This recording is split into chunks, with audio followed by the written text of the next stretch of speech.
Hi everybody, it's Nikki here and welcome to a bookish video. Today I have my January reading wrap up, which is where I talk about all the books that I read in the month of January. I do not give you synopses during these videos. You will have heard the synopses for these books in my January Bookgammon TBR video, so I will leave a link to the Bookgammon TBR playlist for you if you want to go check out the synopses for these. Otherwise, you can find the synopses for any of these books on any retailer website that sells these books, or on Goodreads, or Storygraph. There is Storygraph as well, I mustn't forget that one. Not a great start to the year, still in a reading slump, still struggling, but let's get to it. The first book that I read was Legendary, which is the second book in the Caraval series by Stephanie Garber. My notes on this say, ooh, that ending. Can I drop my TBR and just read finale? I'm excited to see how this story ends. I love Donatella, I love Dante, and I even love Jax. Yes. Now, if you have not read the first book, or you've not read this series yet, you are going to know nobody that I've just mentioned. But let me tell you that the characters in this book really carry the story. I feel like this is more of a character-driven book rather than a plot-driven book, but I really enjoyed it. I did give it 5 stars because I seriously, I finished the last page of this, I got up and I went straight to my bookshelves to grab finale. And it wasn't until I sat back down again that I went, no, finale is not on your TBR. So yeah, if maybe I had read this maybe last or something and I had a couple of days left in January, then I probably would have allowed myself to just read finale. But because this was right at the beginning of the month and it was the first book that I finished, I knew that I had to read some other books on my TBR first, and not go too far off the beaten track. So yeah, something that I am going to be doing this year in my reading wrap-ups is I'm going to give you 3 keywords for every book. So the keywords for this is games, hidden identity, and family. So of course, if any of those keywords interest you at all, you will obviously need to pick up Caraval before you can pick up Legendary. But honestly, so worth it in my opinion. So that is Legendary by Stephanie Garber. I gave 5 stars. The next book I read was Grey Sister, which is also the second book in a series by Mark Lawrence. This is the sequel to Red Sister. Had to think there. My notes on this one say, magic system still unclear in my mind, but enjoy the school setting and the bully situation and rivalry. The keywords for this one is friendship, politics, and misdirection. Yes, very the magic system in here, I just cannot get it in my head. I just cannot. It talks about being on the path. I have no idea what the path is. I think it's a state of mind of something that you can access and then it kind of gives you magical powers. That's kind of my thinking.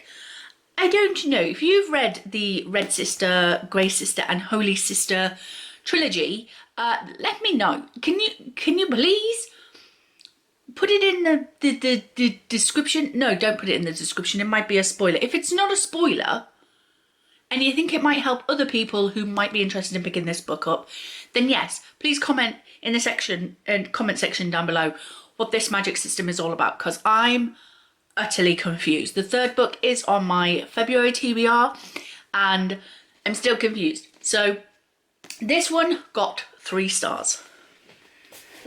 I did listen to it on audiobook, so I wonder if maybe, possibly, maybe I missed something. I don't know. The next book I read was Brave by Jennifer L. Armentrout. This is the third and final book in the trilogy, starting with, what was the first one? Wicked. And then it went to Torn, and then it was Brave. My notes on this one say, great ending to the story with more twists and revelations I didn't see coming. The key words for this is PTSD, smut, and changing allegiances. Yes, not to go into too many spoilers, but there are some things that happened in book 2 that were dealt with, and the aftermath and the effects of that events in book 2 were in book 3. So I really liked that. I liked that because we all get it, don't we? When we're reading books, bad things happen to our favourite characters, but they seem to just brush it off and carry on and save the day. And you're like, no, this would affect you. This would scare you, and this would frighten you, and you would struggle with it, surely. Like, nobody's that superhuman, you know, apart from maybe superheroes. But, you know, even they would struggle with some of the decisions and the things that have happened to them, you know. And this book dealt with that. It really did. It really showed that our heroes, our main characters, can and will be affected by the things that happen to them. And I really like that about this book. It has definitely made me much more interested in picking up her more popular series, which is From Blood and Ash, I think it is. I picked up Wicked in rebellion of not doing what everybody else has done, but I've come round to it in the end, because this got 5 stars, and now I want to read From Blood and Ash. So I'll get there the long way round. So because I was at this point in an extremely sort of romance, fantasy, kind of smutty mood, because a few of those books had like romances in them, I went full on romance. Now this was not in my Bookgammon TBR, I don't believe, so I will give you a quick synopsis of this one. Let's see if it's written in here.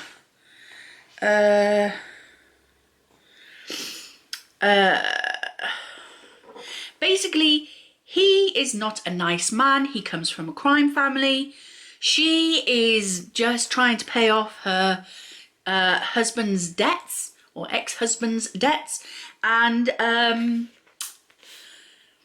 smut. Yeah. Great. My notes on this say, mafia member running a bookie, widowed wife paying her late husband's debt, smut and kinky time. That's literally what I wrote. So the keywords on this are insta-love, kinky, and escapism. And the escapism for this book is twofold. It's escapism for me because it was such a quick, easy read. I mean, this was less than 250 pages. The typeface in here, really simple and easy to read. I knocked this out in one afternoon. I could not put this down, did not put this down. So it's escapism in that sense that I didn't have to think about a magic system. I didn't have to think about the politics and the tricks and revelations and stuff like this. This was plain and simple, easy to read smut. Also, these are the discreet covers. Willow Winters, by the way, is the author. I forgot to mention. She has 2 separate covers for her books. So this is her discreet series. So all you get is the couple's name and then just a plain cover. And they are numbered at the top, which I like to see. And then her other covers for the same books are your normal smutty covers, you know, half-dressed man with pecs to die for and, you know, wooing, drooling all over a woman kind of covers. So it just depends what you want on your shelves. You can go for her more discreet service series, which what I like about these is these are color coordinated. So the darker the covers, the darker the smut, basically. And then the lighter the book covers, the more maybe romancy it is and less smut. So it lets you know what you're getting. Anyway, I really did enjoy this. As I say, not like massive plot, and it is really about that escapism. The second fold of escapism, I forgot to mention. I mentioned the first escapism, which was for me, which was easy to read and just didn't have to think about it. But the second escapism in this is for the characters. The widowed wife is just wanting to release stress and tension, basically, which is why she allows what happens to happen, basically. So yeah, it's escapism for yourself as a reader, but also the characters as well. Really enjoyed it. Gave this 4 stars. The next book I read was a middle grade. This is Alex Neptune, Dragon Thief by David Owen. So beautiful things there. And this is the Waterstone special edition that came out. So it has beautiful edges like that. My notes on this one say, fun, great message about looking after our oceans. Would have loved as a kid, but not one I want to keep as an adult. Will read the sequel though, probably. Yes, this is one of those books. It's escapism. It's simple, it's easy to read. It just flows so quickly off the page. This one, it doesn't have any pictures in it, which I thought it did, but you know, it's double spaced typing, so you know, you can fly through this very, very quickly. It's less than 300 pages as well. Did not get through this in an afternoon like I got through Dom and Becca. This took me 3 days to finish, hence my slow reading. But yeah, I do believe that adults should every now and again just pick up a middle grade just to cleanse that palate and refresh your brain, kind of thing. Give your brain a break from, you know, all the, you know, epic fantasies and difficult plot lines like Grey Sister. So my keywords for this one is environmental, adventure and friendship, because of course they are dealing with saving and rescuing a dragon. So yeah. And the last book that I read in January was Beach Read by Emily Henry. I had such a good time with this one. So my notes on this one say, love Gus. Love the banter of these characters, the storyline, but wasn't wowed as I was with Book Lovers. Yes, there was just, when I finished reading this,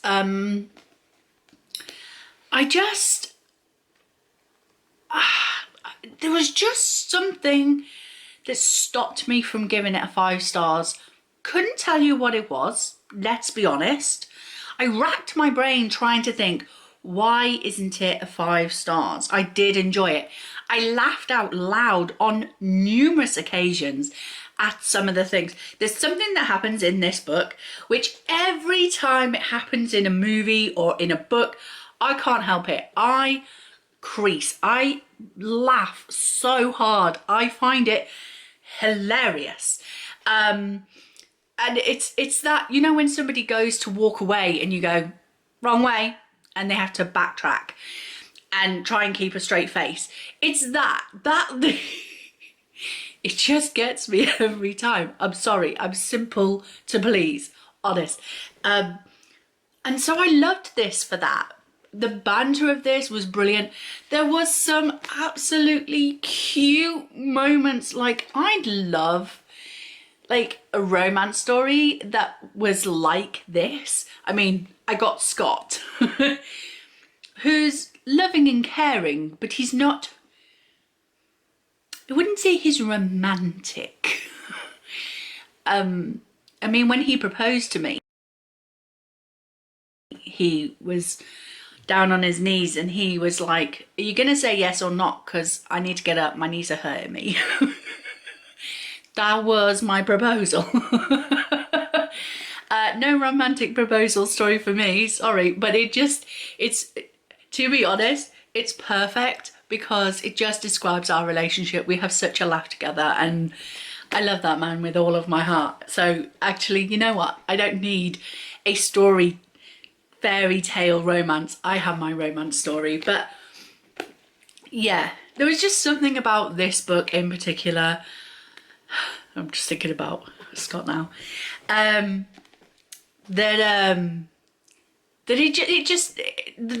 book just didn't give me Book Lovers vibes. I don't know if I was to reread Book Lovers and reread this one, if they would still have the same, like Book Lovers 5 stars and this one 4 stars. I think maybe what it was Book Lovers surprised me. I expected not to like Book Lovers because I don't like contemporaries. I just don't. I'm not a massive fan. But I liked Book Lovers and I like this. So I obviously like Emily Henry's writing.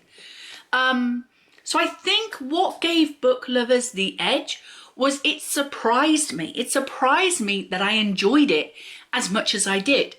Well, I knew going into this that the chances was I was going to enjoy it. So the surprise wasn't there. And I think that's what's missing, was the surprise wasn't there. So I was just able to enjoy the story as it was, rather than with that, oh, I'm enjoying this kind of thing. So I think that's where it loses us. It's not the book's fault. It's just me. It is what it is. So 4 stars for that one. Last but not least, I did DNF a book. It was this one. As I say, I was really into a smutty romance kind of mood. This has been sat on my shelves for ages. It is only short. I thought I could fit it in at the end of the month.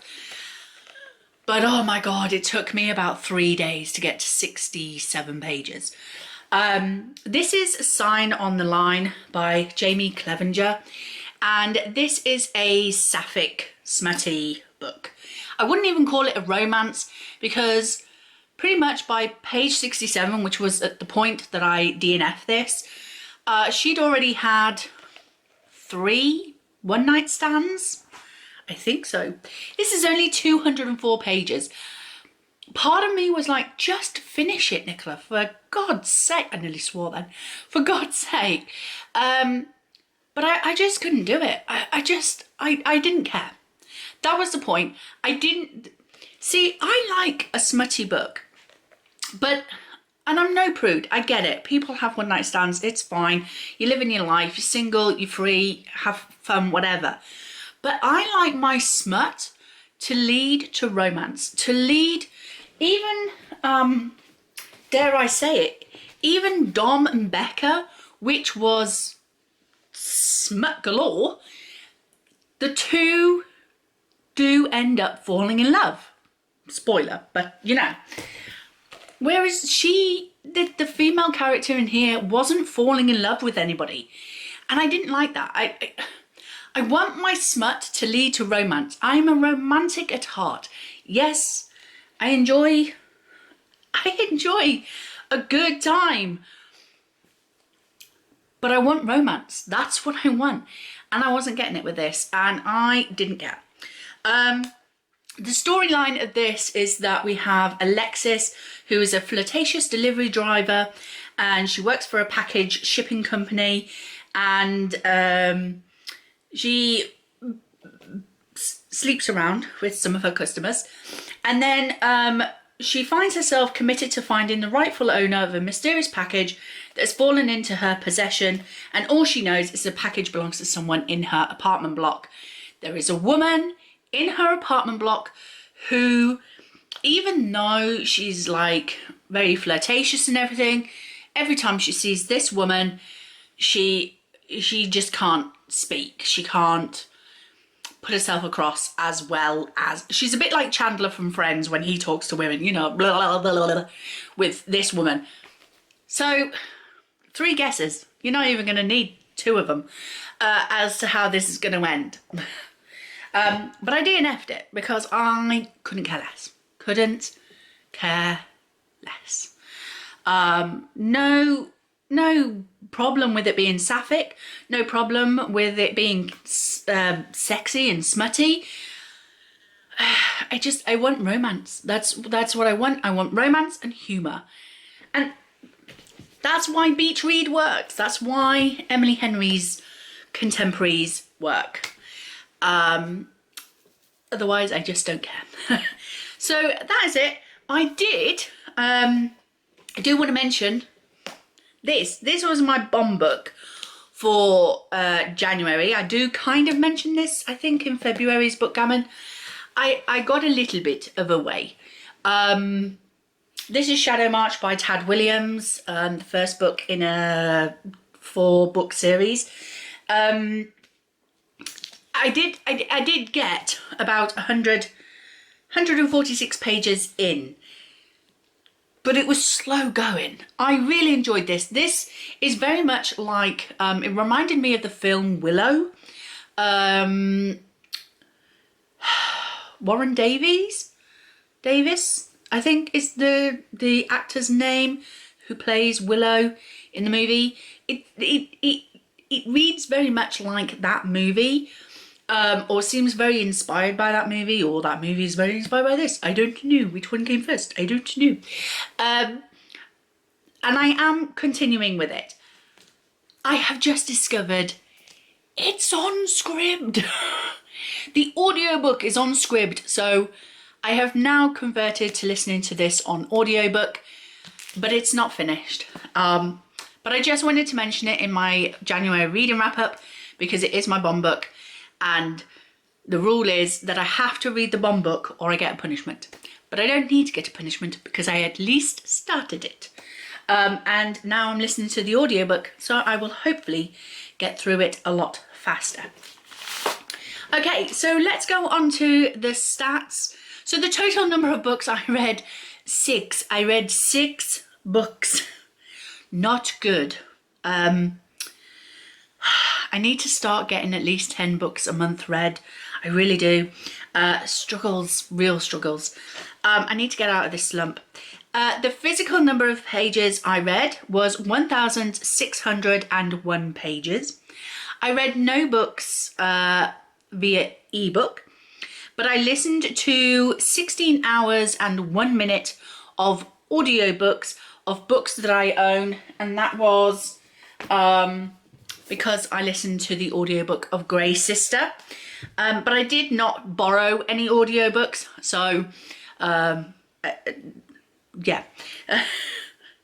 The ratings of the books, I gave 2 books 5 stars, 2 books 4 stars, 2 books 3 stars. There was no 2 stars, no 1 stars, but I did DNF 1. The genres of the books, I read no thrillers, no classics, no mangas or graphic novels, and no non-fiction. But I did read 2 contemporaries. Did I read 2 contemporaries? Yes, I did. I did read 2 contemporaries. Wow, that shocked me.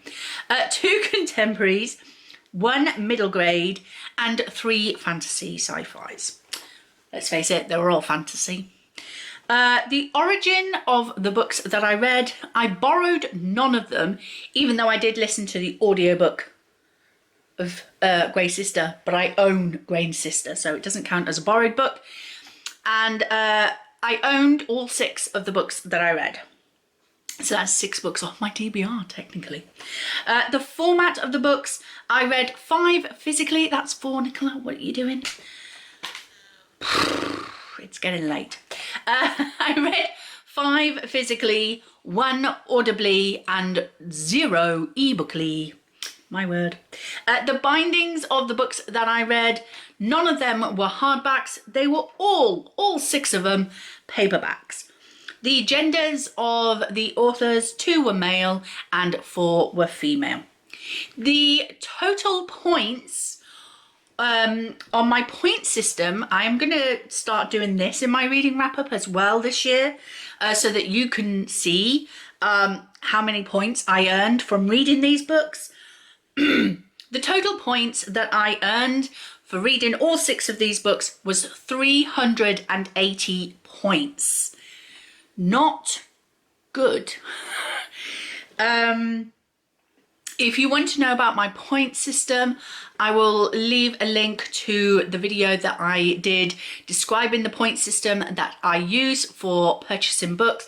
It was created by one of my lovely subscribers, the lovely Karen. So that will be in the description box below the video. So 380 points allows me 1 book allowance, because 1 book is worth 200 points. So in February, I can purchase 1 book.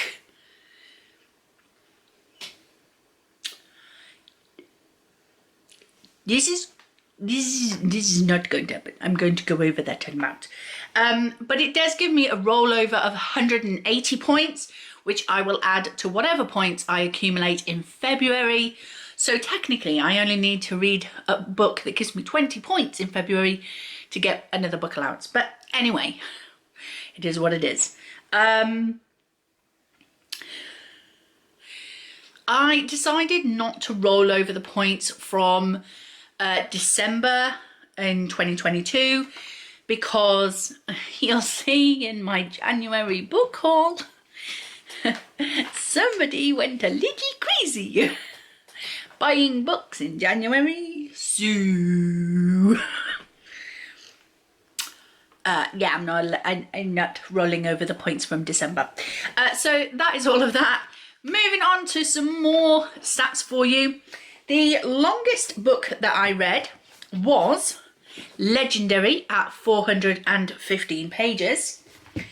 The shortest book I read was Dom and Becca at 228 pages. I'll continue to hold this one because Dom and Becca by Willow Winters was also the oldest book that I read, published in 2016.